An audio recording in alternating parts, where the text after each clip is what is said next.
Hey guys, Rick Hartunian here, real estate agent and investor in Maryland. Today I want to talk to you about the 6 things you must do before you even go look at a house. Okay guys, so if you're watching this video, I'm sure you've seen a handful of others just like it, especially now during COVID. I wanted to make this to give you my 2 cents, okay? No 2 agents are created equal, that's for sure. And instead of talking about the state of the market itself, I wanted to give you 6 things that you can do and prepare for before you even go look at a house. So let's just get right into it and start with number 1. The first thing, find out what your why is. What's your why? What's the reason for the move?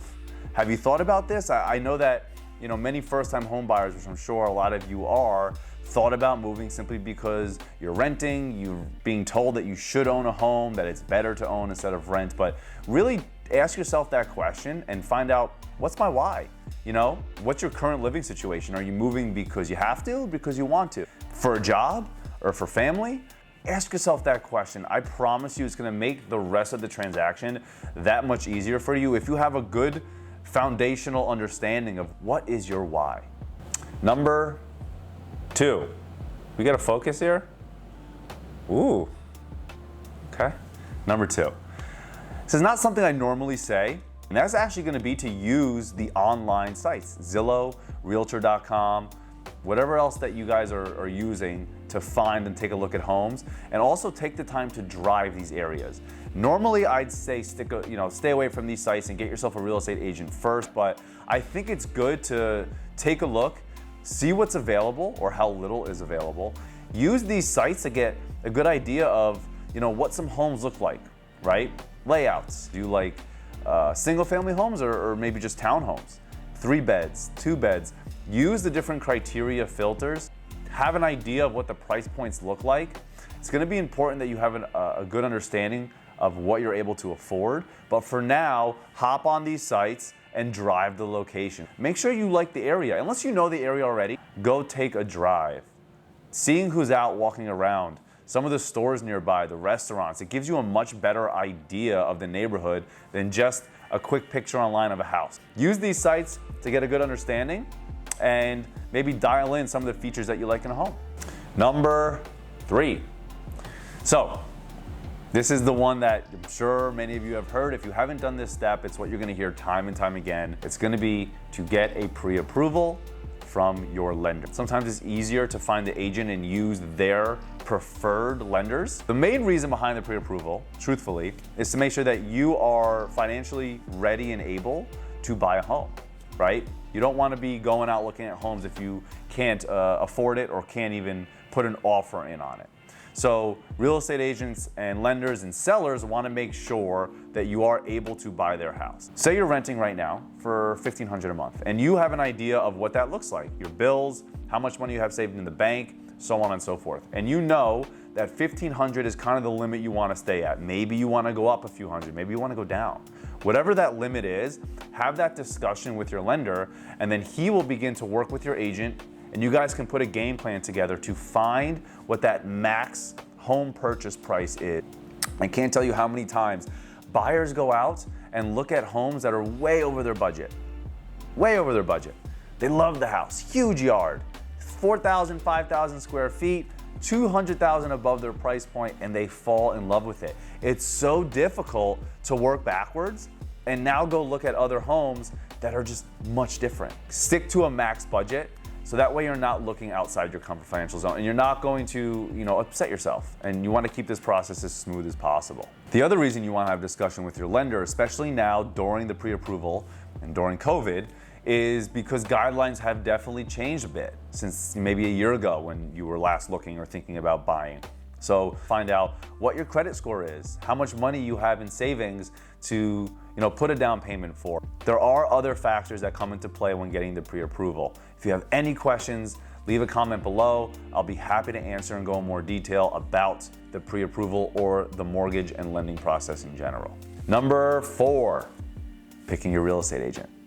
So there's many ways to go about this, and honestly, this should be an earlier step, but I put it at number 4 because there's many other things that you can do to get ready to buy a home without talking to an agent and immediately going out to look at homes. So many agents do that, where it's like, hey, you ready to buy? Sounds awesome, let's go. You wanna go look at 4 right now? I have 4 available. What does any of that mean? You wanna have a discussion with someone who can give you a lot of information, but just sounds like they're on top of their game. They're on the ball. You don't want them to not call you back or take a long time. We can go into more detail about the specifics of an agent and do they need to have lived in that neighborhood for 20 years? I personally don't think so, right? I think that there's many other qualities an agent can have, such as negotiation or marketing, depending if you're buying or selling.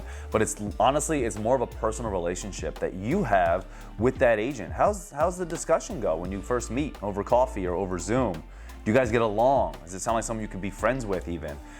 Take all that into consideration, but you want to pick an agent that can kind of help guide you now from those first few steps through to the end and finding you your first home or your dream home or just your next home, because they are with you every step of the way.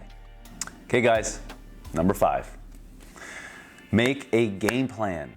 I cannot stress enough how important this is all the time, but especially now during COVID in August of 2020. You want to have all of your ducks in a row. What's your why? Have some homes that you've already looked at, get pre-approved, have your agent, have everything ready to go, so that way when you do get out and start looking for homes, you're ready. The game plan's good, so that way you have an understanding of the current state of this market, okay? Inventory is super low. So you have multiple buyers out looking at the same home and then all want to write an offer on it, because there's this sense of urgency that if they don't, they're gonna lose it and not be able to find one, okay? So keep that in mind. I'll touch on that on step number 6. You wanna have all this ready to go before you even go look at homes in person. Because once you find the one, you wanna be able to write that offer. You wanna be able to shoot out of the gate and not be held up at all. Questions you should be asking your real estate agent at this point, especially when you're going over your game plan and developing your game plan, is, what can they do for you if there are multiple offers on a home? How can they ensure or help to make sure you're putting your best foot forward and you win the home and not someone else when there's 6, 7, 10 offers on a home, especially when they're going over list price? How can they keep you comfortable with all these things? These are questions you want to ask, so that way you're not overwhelmed when it comes down to it, okay? The second thing you want to ask your agent when developing your game plan is, how can they find you off-market homes? How awesome would it be to find a home that you know you want? Say you want 4 bedrooms and 2 bathrooms or 3 bathrooms in a specific area, and it has to be at least 2,500 square feet with a 2-car garage and a half-acre yard. Sounds pretty specific. How are we gonna find that if there's very few homes on the market available anyway? What can your agent do to find you a home that no one even knows is for sale? They should go out to these areas, spend some money on their own marketing for you. Tell these homeowners that there's a buyer that they have ready to buy. They wanna buy your home. It may not be the perfect one for you, but if you can get their interest open, right? Wow, there's a buyer out there who wants to buy my home. I've been thinking of selling, but COVID's crazy. Maybe they'll just buy it and I won't have to put it on the market and have 10 to 20 to 30 people come walking through it. Keep that in mind. What can your agent do for you to help you find a home that no one else knows is available? Number 6, stay strong.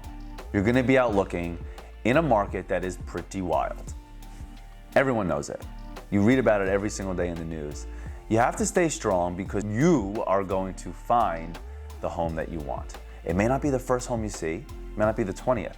You may have to write a couple offers to find that home. If you find the right agent, you should be able to get one before all that. But in this current market, COVID, August 2020, there's many pros and there's many cons to buying a home. I'm not gonna sit here and say, buy a home now, give me a call. That's just not how I work or operate. But think about all these things and have those discussions with your agent before you go out and start looking.